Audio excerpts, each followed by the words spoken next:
കഴിഞ്ഞ ദിവസം ആലപ്പുഴയിൽ വെച്ച് നടന്നൊരു അപകടവും അതിനെ തുടർന്ന് ജീവൻ നഷ്ടപ്പെട്ട മെഡിസിന് പഠിക്കുന്ന 5 സ്റ്റുഡൻസിൻ്റെയും വാർത്ത നമ്മൾ കണ്ടു അല്ലേ.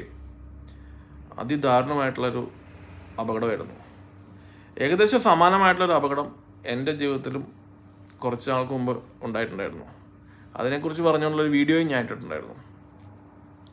ഇന്നലെ നടന്ന ഈ അപകടവും ഉണ്ടായിരുന്ന അപകടവും തമ്മിൽ കമ്പയറബിൾ ആയിട്ടുള്ള കുറച്ച് എലമെൻറ്റ്സ് ഉണ്ട്. അതിൽ ഒന്നാമത്തെ ഘടകം സമയമായിരുന്നു. ഞാനും സമയമില്ലാത്തതിൻ്റെ പേരിൽ ധൃതിയിൽ യാത്ര ചെയ്യുന്ന സമയത്താണ് എനിക്ക് അപകടം ഉണ്ടായിരുന്നത്. ഇന്നലെ ഈ കുട്ടികൾക്ക് സംഭവിച്ചത് അത് തന്നെയായിരുന്നു. 9:30-ക്കുള്ള സെക്കൻഡ് ഷോ സിനിമ കാണാൻ വേണ്ടിക്കൊണ്ട് 9 മണിക്ക് ഇറങ്ങുകയും സമയത്തെത്താൻ വേണ്ടിയിട്ടുള്ള ധൃതിയിലുള്ള യാത്രയിലിടയ്ക്കായിരുന്നു ഈ അപകടം ഉണ്ടായത്. രണ്ടാമത്തെ ഘടകം വാഹനമായിരുന്നു.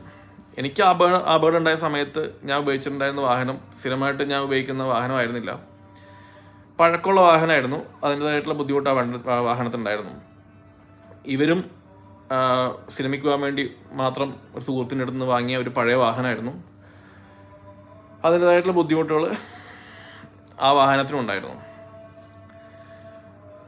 മൂന്നാമത്തെ ഘടകം കാലാവസ്ഥയായിരുന്നു.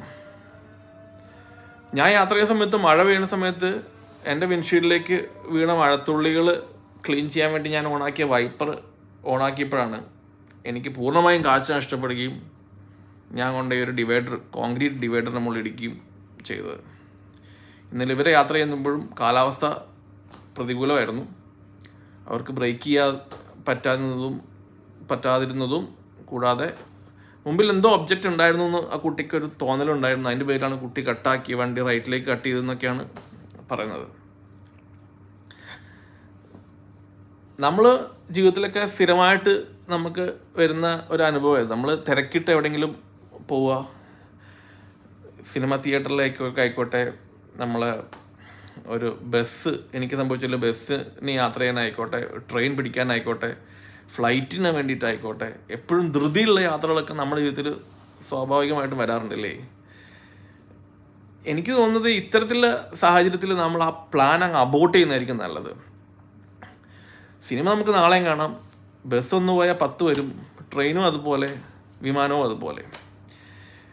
ഇത്തരത്തിലുള്ള അർജൻറ്റായിട്ടുള്ള യാത്രകൾ നമുക്ക് ഉപകാരത്തിനേക്കാൾ കൂടുതൽ ഉപദ്രവം ഉണ്ടാക്കുള്ളൂ എന്നുള്ളതാണ് എൻ്റെ ജീവിതത്തിൽ നിന്ന് എനിക്കുണ്ടായ അനുഭവം. അന്ന് ഞാൻ ആ വീഡിയോ ഇട്ടപ്പോൾ പറയണ്ടായി, നമുക്ക് നമ്മുടെ അനുഭവത്തിൽ നിന്നും കാര്യങ്ങൾ പഠിക്കാം, മറ്റുള്ളവരുടെ അനുഭവങ്ങൾ ഷെയർ ചെയ്യുന്നതിൽ നിന്നും നമുക്ക് പാഠങ്ങൾ പഠിക്കാൻ പറ്റും. നമുക്ക് സ്വന്തം ഉണ്ടാകുന്ന അപകടങ്ങളിൽ നിന്നൊക്കെ ചിലപ്പം പാഠം പഠിക്കാൻ വേണ്ടി ഇരുന്നിട്ടുണ്ടെങ്കിൽ അത് ചിലവേറിയതായിരിക്കും. മറ്റുള്ളവരുടെ അനുഭവങ്ങൾ ഇതുപോലെ ഷെയർ ചെയ്യുമ്പോഴും ഇത്തരത്തിലുള്ള അപകടങ്ങളെക്കുറിച്ചുള്ള വാർത്തകൾ കാണുമ്പോൾ ഒക്കെ അതിനെക്കുറിച്ചൊന്ന് ഇരുത്തി ചിന്തിച്ച് എന്തായിരിക്കും കാരണം എന്നൊക്കെ ഒന്ന് കണ്ടെത്തി നമ്മൾ തന്നെ ഒരു തീരുമാനത്തിലെത്തുന്നത് നല്ലതായിരിക്കും.